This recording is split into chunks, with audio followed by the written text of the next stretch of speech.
Okay, today you are going to draw a cake on a piece of black paper. I would like you to follow the steps that we've practiced for the cutout. It depends on where you put the cutout sliced of cake, if you see both sides of the inside of the cake or if you just see one side. This one I see both sides because the cake is cut out from the middle. This one that I drew, I only see one side of the cake. You're going to use a pencil. Even though it's dark paper, you can still see your lines, so you can erase it. And then you're going to use oil pastel to add the color. You can add the inside first or you can add the outside first. I think I'm going to do this outside first. And I want you to mix colors together. I kind of have put this polka dot pattern on this. And I want you to think about the direction your cake is formed. This is a cylinder shape.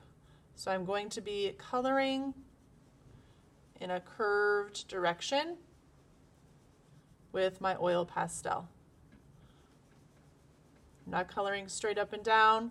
I'm thinking about the direction of the cake, and this top and bottom has this curved line to it. You can see I already have that formed, so I'm going to be coloring in that curved direction. I'm going to be using some cooler colors for the side of my cake, and then I'm going to also mix in other colors with it.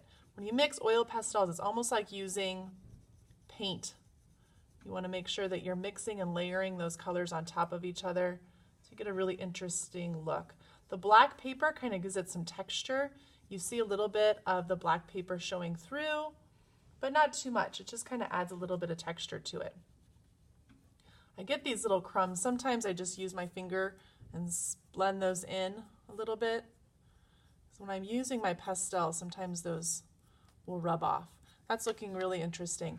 I'm also going to think about adding a shadow. So this is a dark blue. I think my shadow is going to be on this side. I'm going to mix that right in on top. And I can go back and add more of a shadow. Then I'm going to use my green, kind of blend in with that blue right on top of that. Getting some of those little crumbs. Mix those in. Probably we'll go back and add some decorations on top of this, but that's looking kind of interesting. So when you're finished, we're going to decide if you want to cut it out. If you have time, you can, and then we can use some foil paper to glue it onto another piece of paper. If you want to just leave it on this black paper, that is a-okay too. Make sure though when we clean up, you are putting all of the pastels need to be flat in this tray.